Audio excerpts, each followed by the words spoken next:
Bonsoir à tous. Connue sous ses divers noms, Wahran, El Behia ou la radieuse, Oran est la deuxième plus grande ville d'Algérie et c'est là où nous nous trouvons ce soir. Et plus précisément devant la nouvelle aérogare Ahmed Ben Bella, fraîchement inaugurée par le président de la République Abdelmajid Tebboune.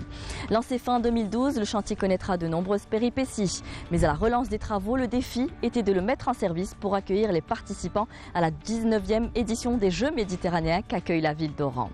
L'infrastructure est unique, elle est dotée de panneaux solaires en toiture, ce qui lui permet de couvrir ses besoins à hauteur de 25% en énergie. Impact environnemental, énergétique, économique, en plus de l'esthétique. L'aéroport international Ahmed Ben Bella accueillera 3 fois plus de passagers que le précédent. Pour avoir plus de détails, nous avons ce soir avec nous le directeur général de l'EGSA d'Oran.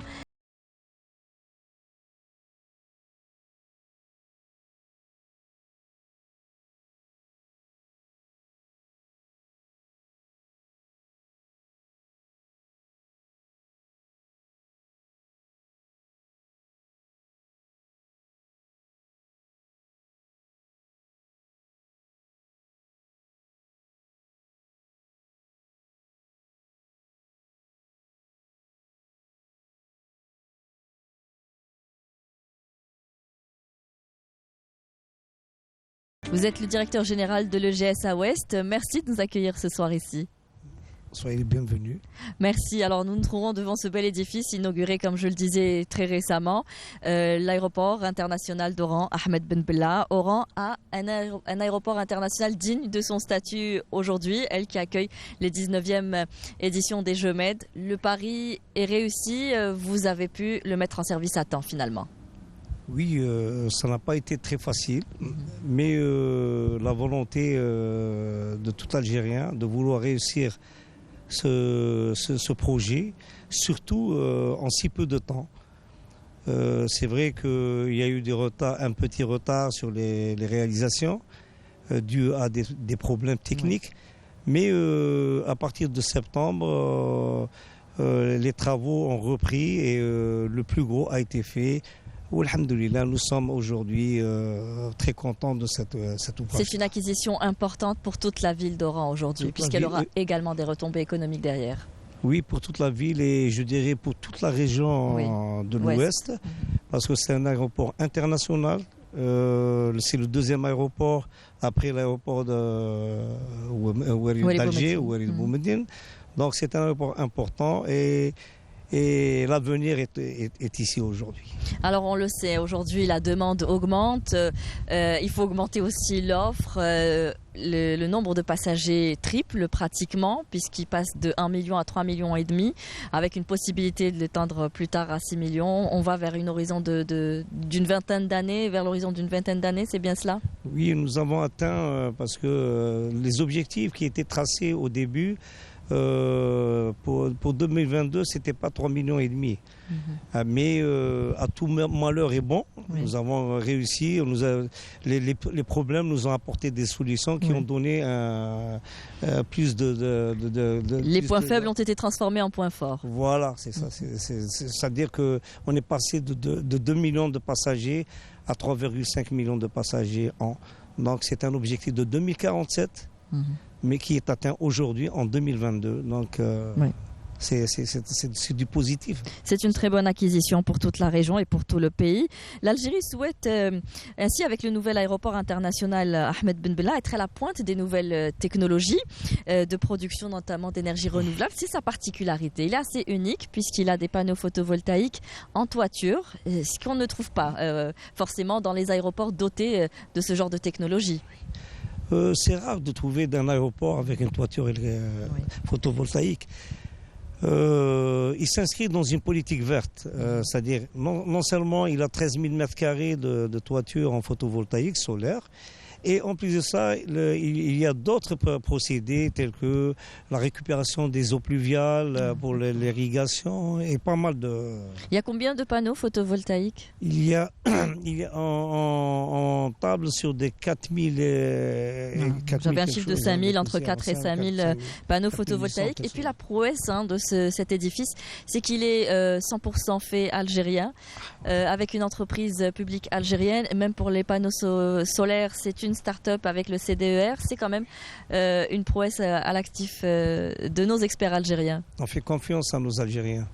On a réussi dans ce domaine-là. C'est vrai que l'avantage qu'on a, c'est que c'est une entreprise algérienne qui réalise non seulement l'ouvrage, c'est Consider Construction, c'est un centre algérien avec qui on travaille sur le photovoltaïque. Et on est même en contact direct avec le Haut Commissariat de l'énergie renouvelable. Et quel impact cela aura sur le plan économique ? Vous savez qu'on a une économie de 25% d'énergie. Cette énergie-là, nous avons réalisé des procédés techniques pour utiliser cette énergie dans la climatisation, dans l'électricité, l'éclairage, sur pas mal de systèmes à l'intérieur de cet aérogare-là. Donc, du point de vue facture, ça va un petit peu nous soulager. Alors souvent pointé du doigt pour son impact environnemental particulièrement important pour le domaine aéronautique, une valeur de 2 à 3% des émissions mondiales de CO2. Le secteur aérien plutôt semble en tout cas prêt à réduire son empreinte carbone. C'est ce qu'on recherche aujourd'hui aussi. Oui, c'est très important, c'est aujourd'hui. Nous sommes en train de faire des études et même en contact direct avec des organismes pour pallier à ce problème-là. Essayer de diminuer cette empreinte carbone. Voilà, c'est un problème qui existe. Et nous avons nous avons une énergie propre. Donc ce problème commence à être résolu. Alors on le disait au tout début, le chantier a été lancé fin 2012. Il a connu de nombreuses péripéties. Alors des contraintes financières, il y a eu la pandémie et puis il y a eu la nature du sol qui n'a pas arrangé les choses. Ce qui a nécessité des rallonges financières, on en reparlera. Finalement, vous le disiez, les points faibles ont été transformés en points forts. Expliquez-nous un peu comment ça s'est passé. En 2012, lorsqu'on a lancé les travaux d'études, on connaissait qu'il y avait une nappe souterraine. Mais cette année, il y avait une pluviométrie un petit peu importante qui a impacté toute la région, cette région-là, de la Sienia et d'Oran.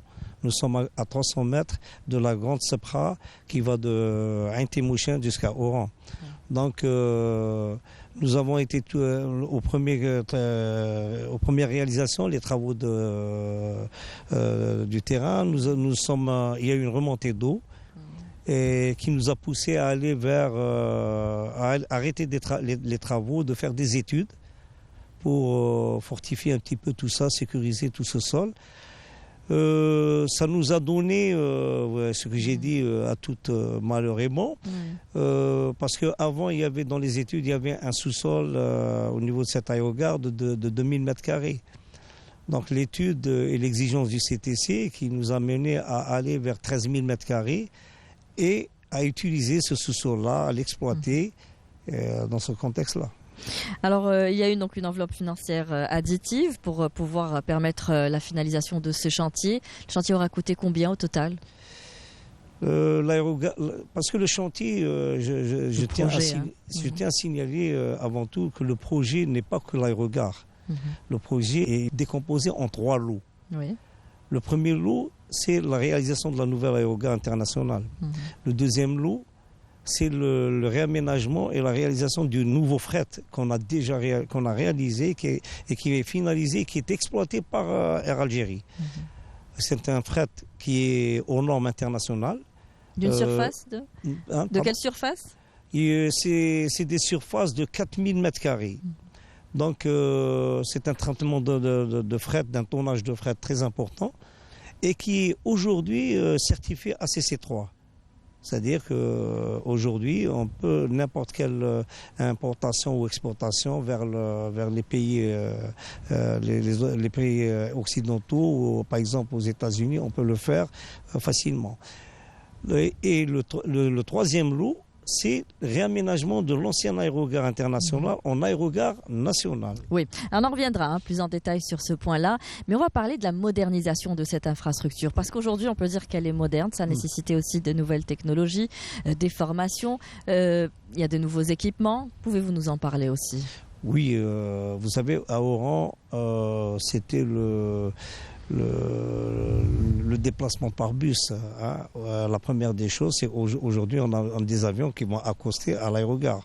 Donc c'est le passage de tout le voyageur sur passerelle télescopique. Donc ça c'est nouveau. C'est les dernières passerelles qu'on a intégrées avec les nouveaux systèmes numériques, etc. C'est avec les mires de guidage, un accostage automatique de l'avion. Et de combien on dispose de passerelles? On dispose actuellement de 6 passerelles. Donc on a pu bon, ils sont terminés à 100%, donc il est opérationnel, alhamdoulilah. La deuxième des choses, on a pour les desks aussi. Pardon? Pour les desks. Oui, c'est du moment qu'on l'a inauguré. Donc il y en a beaucoup. Le confort des passagers est important aujourd'hui. Le confort, maintenant on peut avoir des gros porteurs, des moyens porteurs. On peut avoir 6 avions qui peuvent débarquer, embarquer. Voilà. Donc c'est important, c'est très important. Oui, c'est important aujourd'hui de voyager dans des conditions optimales. Oui, voilà. Les retombées économiques augmentent avec la hausse du trafic de l'aéroport. Chaque million de passagers supplémentaires génèrent des centaines d'emplois derrière. Alors combien d'emplois directs seront créés à travers ce nouvel édifice? À travers vous savez que nous avons déjà des employés qui ont travaillé dans l'ancien aérogare. Donc il va y avoir un transfert Mais il y aura 3 fois plus de passagers. Et ça va nous permettre aussi d'ajouter des postes, de permettre à nos jeunes Algériens, toute catégorie de professionnels, de participer, de travailler dans cet aérogare-là. Il va y avoir de tout métier. Oui. Nous avons commencé déjà par des ingénieurs dans la spécialité solaire, dans la spécialité électronique, informatique, etc. Et nous allons continuer jusqu'à ce que nous arrivons à donner une très très bonne qualité de service et à nous permettre une exploitation agréable de cet aérogare-là. Alors, est-ce qu'il est bien desservi aujourd'hui, cet aéroport? On sait qu'il y a une ligne, une double voie qui a été aussi rénovée, réhabilitée pour permettre un accès plus facile à l'aéroport. Est-ce qu'on pense à développer d'autres moyens de transport autour? Développer toute la zone industrielle, c'est ce que devrait générer aujourd'hui un édifice de telle ampleur.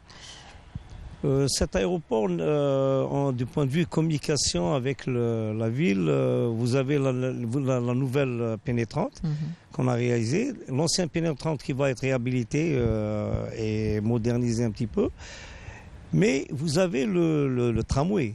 Oui. L'étude a été finalisée, donc nous attendons très bientôt, dès que les fonds dès que l'État mettra les fonds, il va y avoir le tramway qui accédera jusqu'à la nouvelle aérogare. Nous aurons 2 stations de tramway à l'intérieur de l'aéroport. C'est prévu. C'est prévu, l'étude est finalisée, donc c'est une question de temps simplement. Oui. Est-ce qu'on peut se projeter et penser à en faire un hub aujourd'hui? Je dirais que Oran est un hub. Ce que nous avons réalisé comme salle de transit, nous avons pensé au hub. Donc nous allons vers cette politique-là. Il est important de penser à cette politique, surtout que nous sommes, vu notre situation stratégique de tout notre pays, du point de vue Afrique, Europe, Oran a une position stratégique par rapport à l'Afrique. Donc pourquoi pas. Et puis cela, je le disais tout à l'heure, cela pourrait développer toute la zone industrielle tout autour, créer des métiers spécialisés dans l'hôtellerie, dans la logistique. Tout devrait suivre et permettre le développement économique de toute la région. Ça a été réfléchi.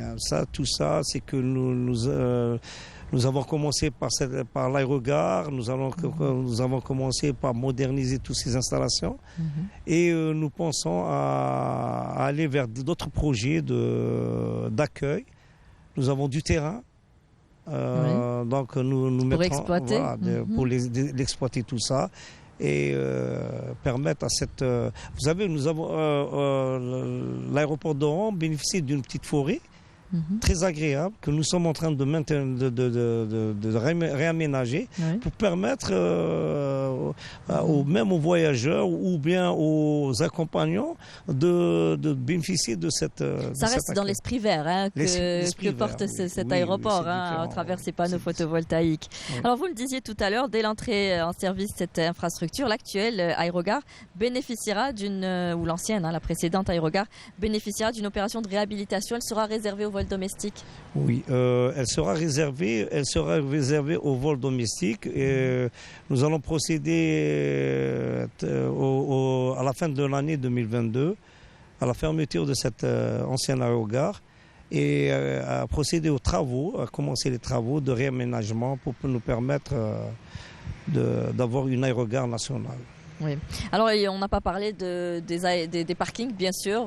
Il y a aussi une infrastructure capable d'accueillir combien de véhicules Nous sommes le seul aéroport à avoir un parking à étage. Très bien. Ouais. De 3000 véhicules. Donc, nous avons réfléchi dans ce sens-là. En plus des parkings aériens. Et nous allons vers les 9000 véhicules à peu près. Donc, nous avons pensé à réaliser un parking qui est réalisé, terminé. Il n'attendait que l'ouverture. Donc il est exploité aujourd'hui. Ça va permettre aux voyageurs de garer leur véhicule, d'être très à l'aise, d'aller en voyage, de revenir et de reprendre leur véhicule. Quel genre de véhicule ? C'est les véhicules touristiques. Uniquement les véhicules touristiques, oui. Alors aujourd'hui, on peut dire que le voyageur, quand il viendra à Oran, voyagera dans des conditions optimales. Il faudra offrir le service aussi derrière, la formation. Nous sommes engagés à donner aux voyageurs une qualité de service. Ça y est, on arrête le bricolage. Aujourd'hui, l'État nous a permis d'acquérir cette aérogare-là. De réaliser ce projet-là, un projet de rêve. Donc, et nous allons vers cette qualité. Alors, pour avoir quand même une qualité de service, il faut investir dans la compétence, dans le savoir-faire, dans la technologie. Est-ce qu'on y va ? On y va, on est dedans. Qu'est-ce qui est prévu pour ça ? On est dedans. On a acquis les nouvelles technologies, reste à acquérir aujourd'hui les compétences et le savoir-faire derrière. Je vais faire un petit peu de... Nous avons fait participer nos jeunes Algériens, nos jeunes ingénieurs à ce projet-là. Un jour, je passais, je voyais ces gens-là en train de, chacun dans son domaine, informatique. Et lorsque je dis informatique, à la page des nouveaux systèmes. Et trouver des solutions à des problèmes. J'étais heureux de voir. C'est une université qu'on avait. Donc tous ces jeunes-là qui ont participé à cette réalisation restent dans ce domaine-là. Donc c'est tous les futurs gestionnaires de cet aéroport-là. Très bien. Alors aujourd'hui, on peut rassurer nos voyageurs quant à la lenteur des traitements, des files d'attente. Oui. Maintenant, les salles sont grandes. L'espace, alhamdoulilah, il est idéal. Nous avons de la fraîcheur, nous avons même la fraîcheur dans la jeunesse algérienne qui va gérer. Nous sommes en pleine saison estivale, Monsieur Kessel, aujourd'hui. On a notre communauté établie à l'étranger. On s'adresse à elle aujourd'hui. On peut lui dire qu'elle peut venir, qu'elle trouvera le confort nécessaire. Moi, je dirais que marhaba biha, tous nos frères algériennes et algériens, ils sont les bienvenus. Nous sommes à leur service, de leur donner une qualité de service, de leur permettre un séjour agréable chez eux. Donc on est là à leur service. Donc tout ça c'est fait pour eux et pour tous les Algériens. Merci, Monsieur Abdelkader Kessel. Je rappelle que vous êtes le directeur général de l'EGSA Ouest. Merci d'avoir répondu à nos questions et de nous avoir reçus ce soir au niveau de l'aéroport international Ahmed Ben Bella. Merci à tous. Je retrouve ma caméra. Merci à tous de nous avoir prêté attention, nous avoir suivis. Je vous rappelle que nous sommes à Oran, au niveau de l'aéroport international Ahmed Ben Bella, qui a été inauguré très récemment et qui, je vous le rappelle, est assez unique. Il est doté de panneaux solaires en toiture, ce qui lui permet de faire un gain important sur le plan économique.